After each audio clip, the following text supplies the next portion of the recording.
So we are starting trigonometric functions, clear?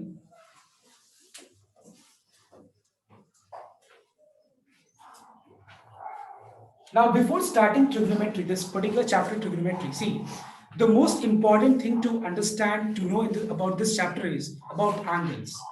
Angle is the most important thing which you must know before knowing starting this particular chapter trigonometry. So let us start with what is angle. तो आज अगर देखा जाए तो बहुत लोगों ने physically class attend करने के लिए अपने जगह से और इस जगह पे पहुंचा, तो उस पॉइंट से इस पॉइंट तक जो तुमने डिस्टेंस कवर किया, जो पाथ तुमने ट्रैवर्स किया, इस पाथ ट्रैवर्स को हम लोग क्या बोलते हैं बताओ तो? डिस्टेंस बोलते हैं। बट आज हम लोग उस तरह का डिस्टेंस नहीं मेजर करने वाले। आज हम लोग अमाउंट ऑफ रोटेशन मेजर करने वाले हैं। Okay, so what is angle? Angle means the amount of rotation measured. Where when we say distance, distance में हमेशा दो पॉइंट्स को कंसीडर किया जाता है। एक पॉइंट से दूसरे पॉइंट के बीच का जो अमाउंट ऑफ पाथ ट्रैवर्स्ड है, उस पाथ ट्रैवर्स को क्या बोलते हैं? डिस्टेंस बोलते हैं। बट एंगल क्या होता है? कभी भी एंगल हम लोग दो पॉइंट्स के बीच का हम नहीं बोलते एंगल। एंगल क्या होता है? हमेशा दो रेस के बीच का एंगल होता है, हमेशा दो लाइंस जिसका सेम को इनिशियल पॉइंट हो, उसके बीच का हम एंगल मेजर करते हैं। Okay, so what is angle? Angle means the amount of rotation measured, the amount of rotation measured is called an angle. ठीक है, Is this clear? The amount of rotation measured is called an angle. Angle होता क्या है? ये एक तरह का amount of rotation measured. तो जब मैं rotation का बात करता हूं तो rotation में होता क्या है कि जैसे मान लो ये suppose initial point है और मैंने एक रे यहाँ पे बना दिया। अब इस रे को मैं दो तरफ रोटेट कर सकता हूं, ऐसे भी और ऐसे भी। तो ये जो मैंने वर्ड यूज किया ऐसे भी और ऐसे भी, I must be very much specific. किस तरह? अगर देखा जाए तो ये हमारा था इनिशियल पोजीशन, ये हमारा क्या था? Initial position. इस इनिशियल पोजीशन के रेस्पेक्ट में मैंने दो डायरेक्शन में रोटेशन किया। एक अगर हम क्लॉक के सिस्टम से मेजर करें तो एक डायरेक्शन कौन सा था? एक था एंटी क्लॉकवाइज डायरेक्शन और एक कौन सा डायरेक्शन था? Clockwise direction. तो इस इनिशियल पोजीशन के रेस्पेक्ट में जो मैंने एंगल को क्लॉकवाइज डायरेक्शन में, मतलब इस पर्टिकुलर रे को मैंने एंटी क्लॉकवाइज डायरेक्शन में घुमाया, ठीक है, तो ये दोनों हैंड्स के बीच का जो अमाउंट ऑफ रोटेशन है, इसको हम लोग पॉजिटिव वैल्यू से मेजर करते हैं। इस एंगल को हम लोग पॉजिटिव वैल्यू से मेजर करते हैं। और जो हम लोग ने क्लॉकवाइज डायरेक्शन में रोटेशन किया है, इसको कैसे हम लोग मेजर करते हैं? With the help of negative value rotation plus minus direction denote करेगा कि किस डायरेक्शन में रोटेशन हुआ है।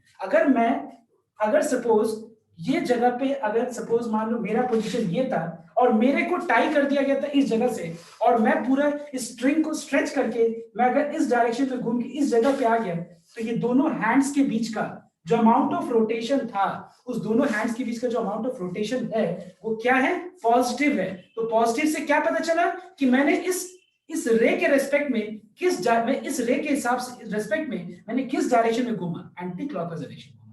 तो ये पॉजिटिव वैल्यू से मेजर करेंगे। और अगर हम इस रे को हम क्लॉकवाइज डायरेक्शन में घुमाएंगे तो क्या होगा? वो नेगेटिव वैल्यू से मेजर करेंगे। ठीक है, तो जब भी हम लोग एंगल को रिप्रेजेंट करते हैं तो ध्यान रखना वैल्यू देना जरूरी है और आगे साइन देना बहुत जरूरी है। साइन से क्या पता चलता है? डायरेक्शन। वैल्यू से क्या पता चलता है? कितना रोटेशन हुआ। तीसरा चीज, जैसे हम डिस्टेंस को मेजर करते हैं तो हम बोलते हैं ना, क्या ऐसे बोलते हैं? दो। क्या मैं ऐसे बोलता हूं कि क्या मैं अगर इधर किसी से भी पूछूं कि तुमने अपने घर से ये जगह पे पहुंचा तो तुम्हारे स्कूटी में कितना मीटर शो किया, तो क्या वो बोलेगा 2? तो ये कंप्लीट आंसर हुआ? नहीं, 2 किलोमीटर बोलना पड़ेगा, क्योंकि यूनिट के बिना कैसे कोई भी चीज पॉसिबल है? कोई भी फिजिकल क्वांटिटी बिना यूनिट का कैसे पॉसिबल है? अगर मैं बोलूं कि सपोज कि ये पर्टिकुलर चीज का दाम कितना है? 200 क्या 200, मतलब हमको बोलना पड़ेगा ना 200, मतलब एक बात बोल रहा हूँ, लॉजिकल सा बात है, 200 लाख तो नहीं होगा, मतलब मैं फिर भी एक बात बोल रहा हूँ, we must tell the unit is very much required. तो जैसे डिस्टेंस को हम बोलते हैं तो 2 किलोमीटर, 2 मीटर, 200 सेंटीमीटर, ऐसे हमको बोलना पड़ता है। एग्जैक्टली सेम वे एंगल को भी जब हम मेजर करते हैं तो हमको यूनिट बोलना बहुत जरूरी है। तो तीसरा चीज क्या आ गया? यूनिट। और अब हम लोग यूनिट के ऊपर डिस्कस करेंगे। So let's discuss about unit. See, I am going several things, I am skipping, मैं लिख नहीं रहा हूं यहाँ पे बिकॉज उसका ऑलरेडी वीडियो में शेयर कर दूंगा क्लास के बाद, ठीक है। अब तीसरा चीज है यूनिट्स। एंगल को जब हम मेजर करते हैं तो तुम्हारे सिलेबस में 2 यूनिट है, ठीक है। एक है तुम्हारा डिग्री सिस्टम और दूसरा है रेडियन मेजरमेंट सिस्टम। एक है डिग्री सिस्टम और दूसरा क्या है, रेडियन मेजरमेंट सिस्टम। अब ये डिग्री सिस्टम क्या है, बस तुमको इतना जानना है डिग्री सिस्टम में कि जितना भी वैल्यू होता है उस वैल्यू के ऊपर ये डिग्री का सिंबॉलिक नोटेशन होता है, दिख रहा है ना, डिग्री का एक सिंबॉलिक नोटेशन है। इस सिंबॉलिक नोटेशन का मतलब क्या हुआ कि कौन से यूनिट को हम यूज कर रहे हैं, डिग्री वाले यूनिट को यूज कर रहे हैं, ठीक है। और अगर हम मान लो कोई भी एंगल को सिर्फ वैल्यू लिख के छोड़ दे, एंगल अगर हम बोलते कि एंगल इज 3, मतलब क्या 3 डिग्री, नहीं, एंगल इज 3 मतलब it is 3 radian. It is either written simply 3 और 3 रेडियन, और 3 के ऊपर एक छोटा सा c दे देते हैं, ये क्या है, रेडियन का सिंबॉलिक रिप्रेजेंटेशन है। तो जब हम एंगल को रेडियन में रिप्रेजेंट करते हैं तो हमको वहां पे कोई भी यूनिट ना दे तो भी चलेगा। एंगल इज 30 मतलब क्या, डिग्री नहीं, एंगल इज 30 मतलब रेडियन में है। एंगल इज 3 रेडियन, हम ऐसे 3 रेडियन भी लिख सकते हैं, 3 रेडियन भी, लेकिन ज्यादातर हम लोग ये यूज करते हैं। तुम देखना कि हम लोग जब भी एंगल लिखते हैं π/3, तो π/3 का यूनिट क्या है बताओ, तो रेडियन है, बट हम कभी भी ये सिंबल को यूज नहीं करते। तो अगर हम देखा जाए तो एंगल को मेजर करने का जो यूनिट्स होता है बहुत सारा होता है, लेकिन तुम्हारे सिलेबस में सिर्फ 2 है। वो 2 क्या है, एक है डिग्री सिस्टम और दूसरा क्या है, रेडियन सिस्टम। डिग्री सिस्टम के अंदर जानना है तुमको कि डिग्री सिस्टम के अंदर हम वैल्यू लिखने के बाद हम ऊपर पे सिंबल देते हैं डिग्री का, और रेडियन मेजरमेंट में हम वैल्यू लिखने के बाद कुछ नहीं देते, या हम 3 रेडियन लिख सकते हैं या हम ऊपर में c स्मॉल c देते हैं, ठीक है।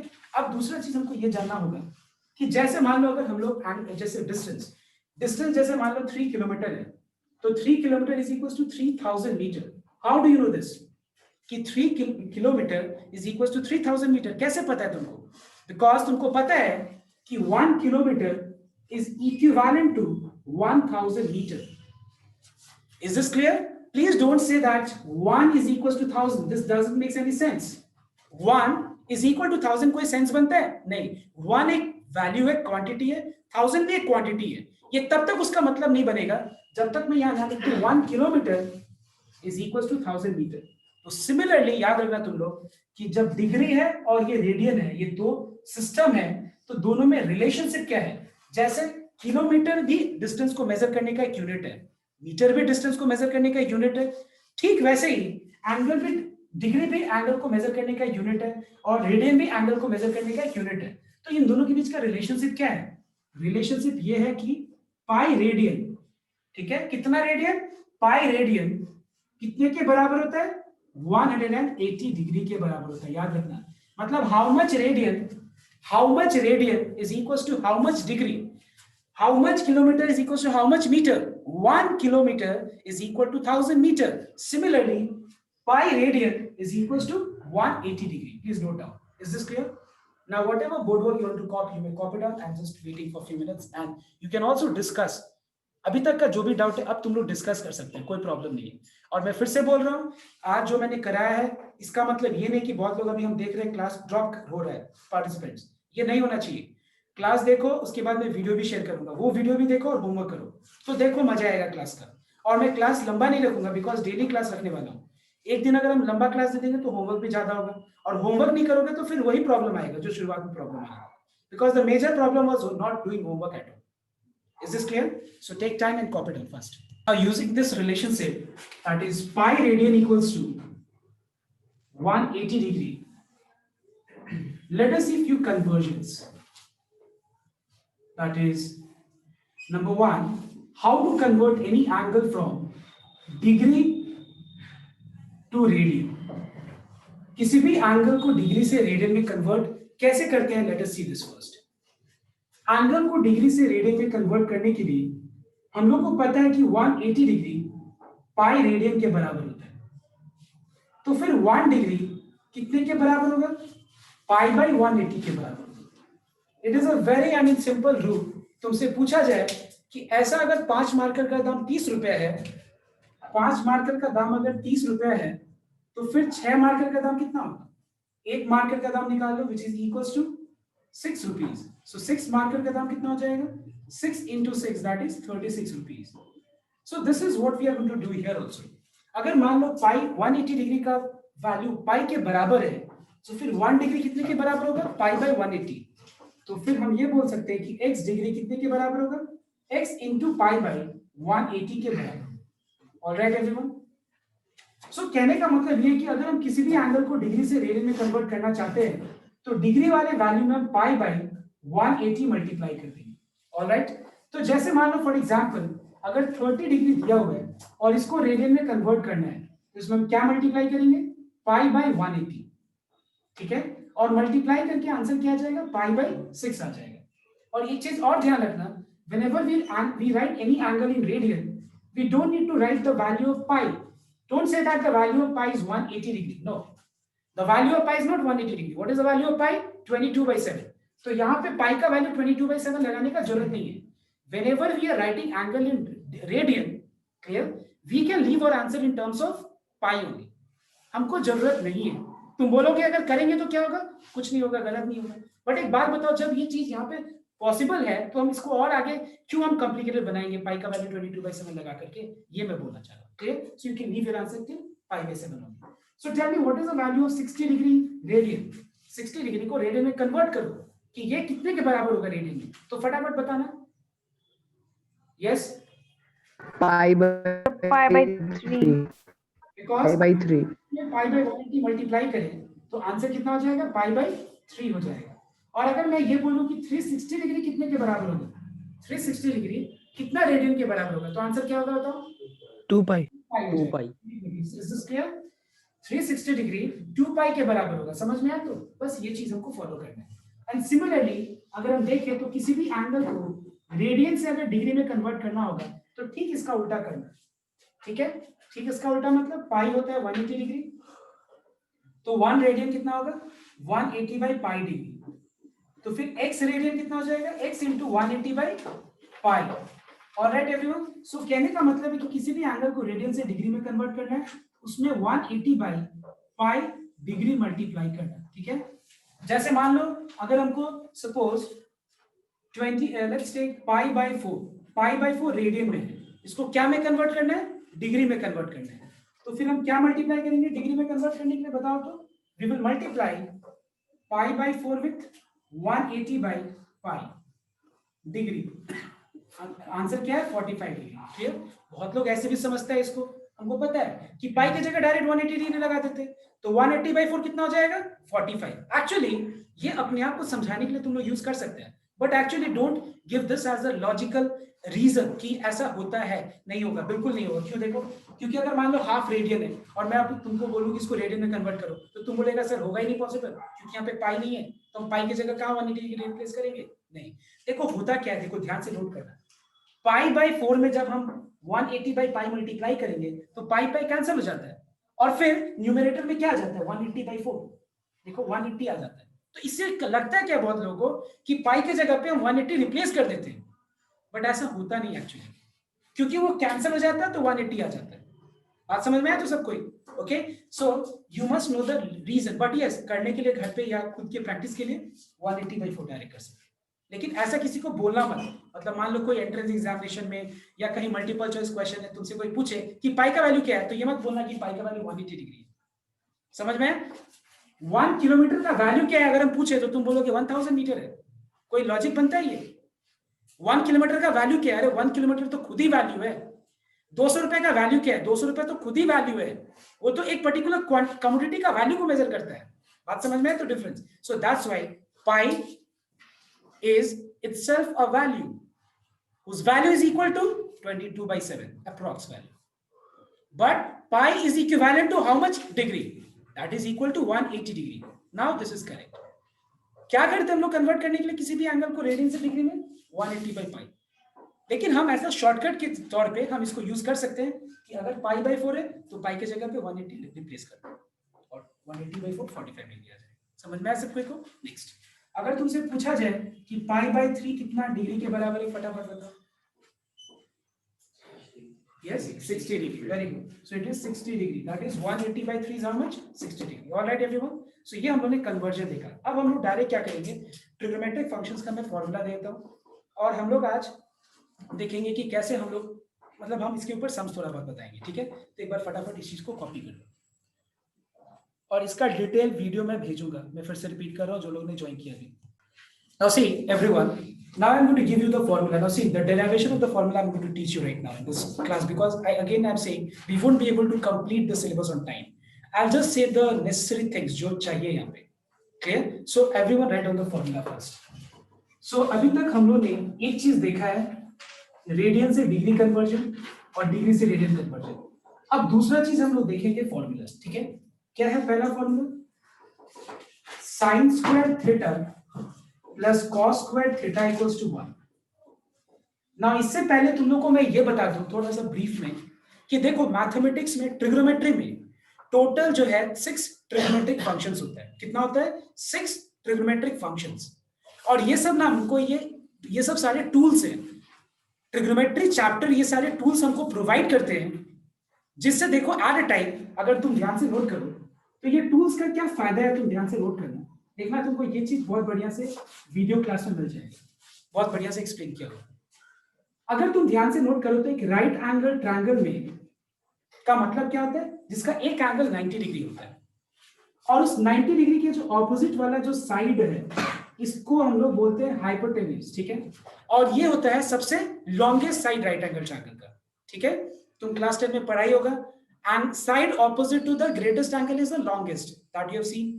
तो ये 90 डिग्री सबसे ग्रेटेस्ट एंगल है तीनों में। इसके ऑपोजिट वाला साइड क्या है? सबसे लॉन्गेस्ट है, जिसको हाइपोटेन्यूज कहते हैं हम लोग। बाकी दोनों साइड्स का नाम फिक्स्ड नहीं होता है।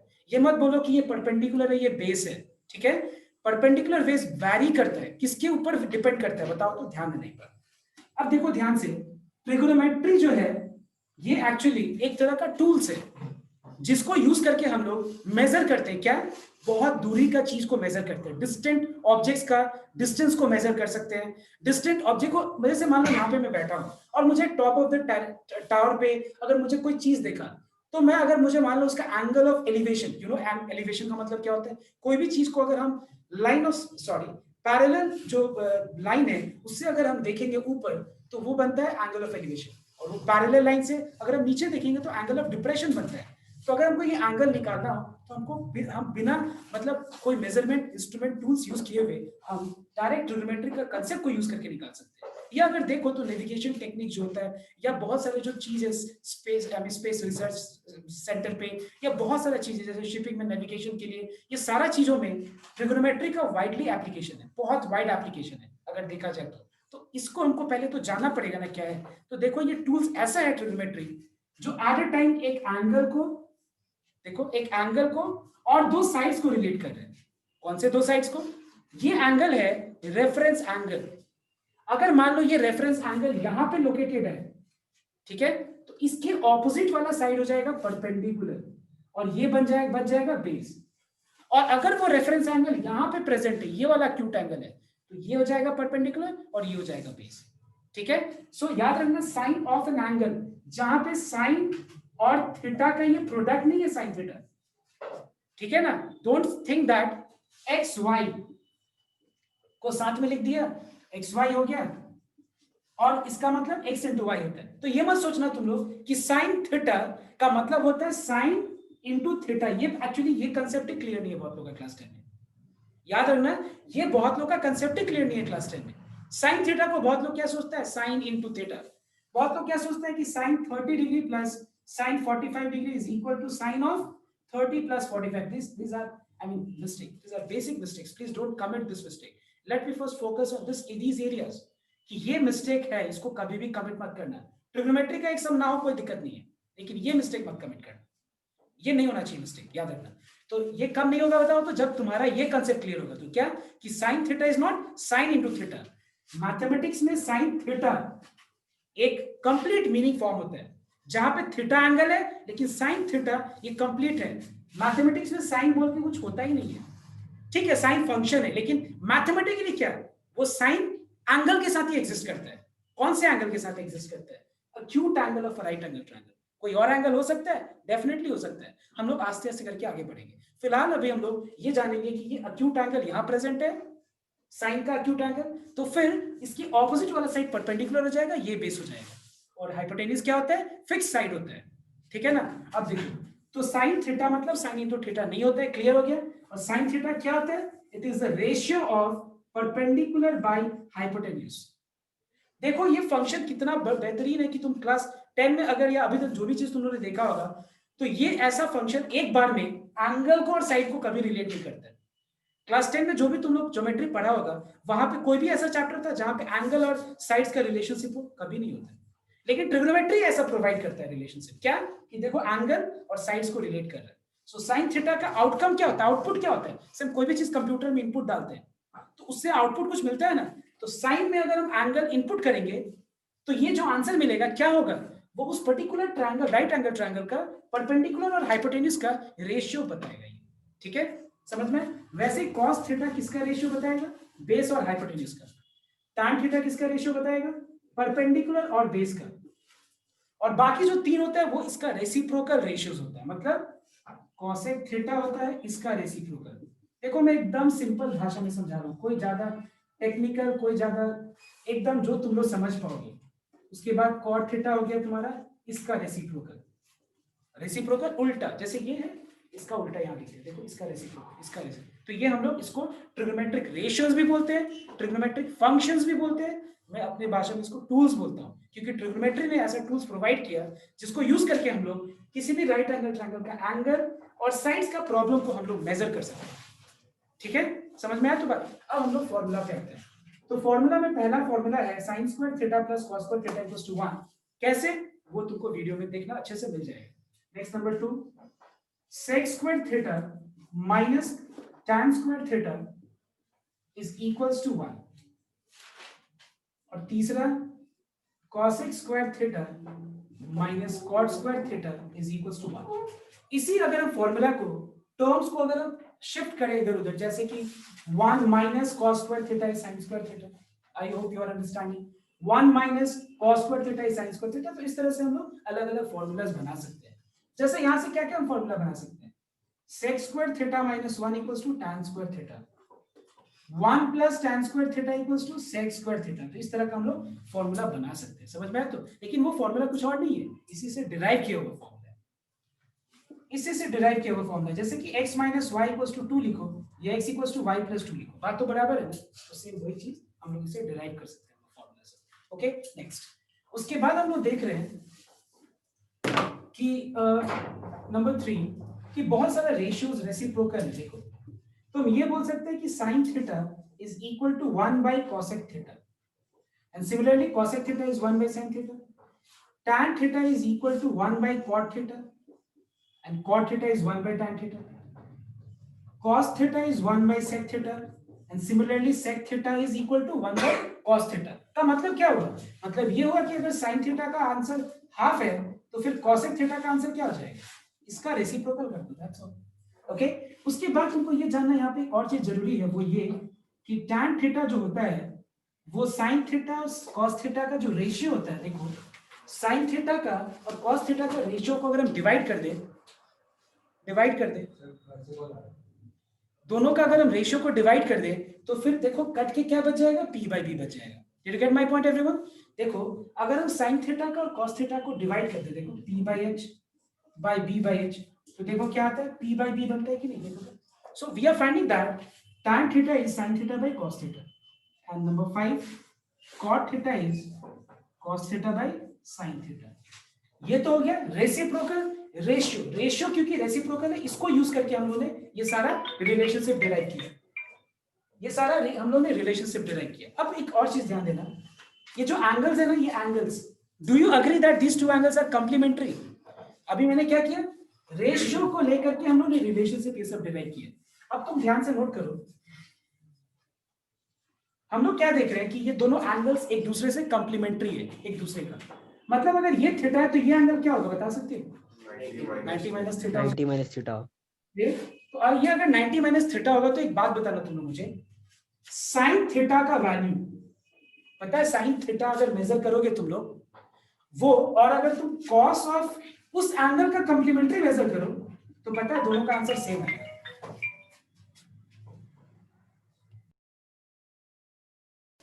सो मैं इस पार्ट पे था कि देखो sine of this angle, clear, that is sine theta is p by h and cos of this angle, well cos is what, ratio of b by h. तुम देखो अगर हम मान लो cos sin थीटा यहाँ पे अगर मेजर करें तो sin of this angle will be p by h, ठीक है।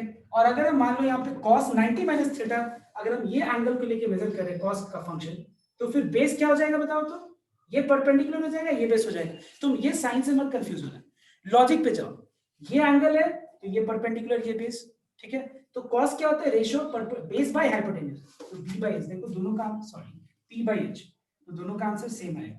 हम एक काम करते हैं, इसको a, इसको b और इसको c ले लें, अब ज्यादा क्लियर हो गया, तो ऐसे कंफ्यूजन हो जाएगा।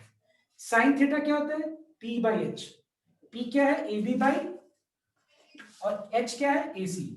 तो मैं cos ऑफ 90 माइनस थीटा, देखो ये एंगल को लिया मैंने, तो ये परपेंडिकुलर, ये बेस, cos क्या होता है, ratio base by hypotenuse, ab by ac। तुम देखो दोनों से रेशियो सेम आया, इसका मतलब ये हुआ कि sine of this angle is equal to cos of its complementary, clear.